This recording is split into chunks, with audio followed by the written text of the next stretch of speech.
There are 3 steps to fix this missing DLL issue. First, we need to download the file from the site. The link is provided below in the description. Click on the download button.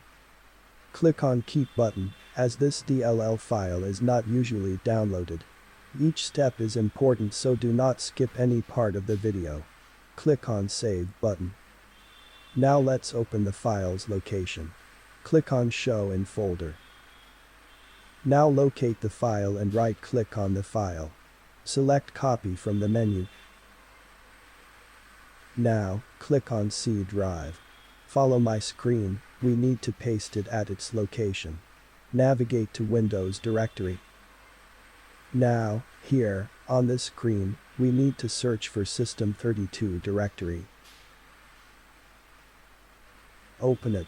So this is a location for the file. So just right-click on a blank area and select paste. Click continue when asked.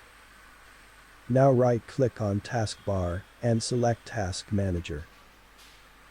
This is going to be important step. Click on File. Select Run New Task. Then click on Browse button. Now, follow my screen.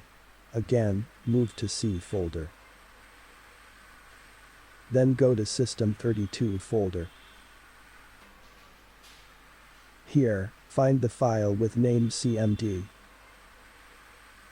Select it and click on Open. Click on this tick mark. Click on OK button. On the command prompt, type this command to update GP. The commands are in the description. Now, we need to check the disk. So type this command now. This may take a few minutes. You should be good. If you still face the issue, then I will help you out in comment section. Just put your detailed error message, like the video to help me back.